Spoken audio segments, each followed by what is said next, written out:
আসসালামু আলাইকুম। আজকে আসলাম জলেশ্বর পীরবাড়ি, যেটা দরবার। এই দরবারে আইলাম, দরবারের দৃশ্যগুলো আপনাকে দেখাই। খুব ভালো দৃশ্য। বুঝছেন? আশা করি সবেরই ভালো লাগবো দরবারের দৃশ্য দেখে। যেরকম এই যে বিল্ডিং এর আমগো যেটা পাশের সিনারি দেখতেছেন, খুব সুন্দর একটা সিনারি, আকর্ষণ, দেখতে খুবই ভালো লাগবে আর কি। এবং আমার ঠোনও ভালো লাগছে, আমিও আশা করি যে সবার ভালো লাগবে আর কি। তো গাইস, এই রুমটা, এই বিল্ডিংটা যে দেখা গেছে, এই যে এটার ভিতরে কিন্তু যে নাকি আমরা যেটা পিসাব পিসাব কিন্তু এই রুম, এই ঘরটাই থাকে। এই ঘরটাই থাকে। তো আপনারা দেখতে থাকেন, আমি দেখতেছি। এই যে ঘরটাই থাকে, এইটাতে।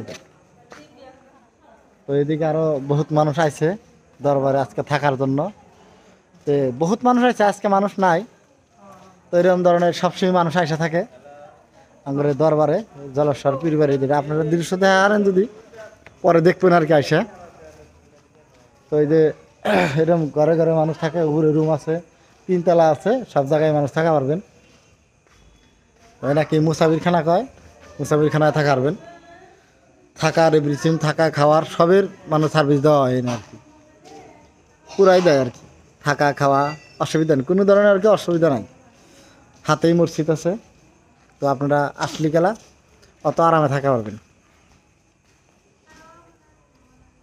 তো আজকের ভিডিওটা এই মধ্যে হবো, পরবর্তী আপনাদের দেখানোর জন্য ভিডিও বানাবো আর কি পরে। তো ভাই, এখন তাহলে যাই কি আমরা আমরা মেলা দূর থেকে আসছি। তো এই এক বন্ধুর সাথে দেখা হলো, তো মেলা দূর থেকে আসলাম। ভাই তাহলে এখন আমরা যাই কেন, মেলা দূর থেকে আসলাম। তো মাজারটা দেখলেন কিরকম ভালো লাগলো? পুরা ভালো লাগছে মাজার। ভালো লাগছে না? আসবেন ইয়ালি করছেন, আইসেন। এখানে রাত থাকার আছে। সব খাওয়া দাওয়া সব ফ্রি আছে।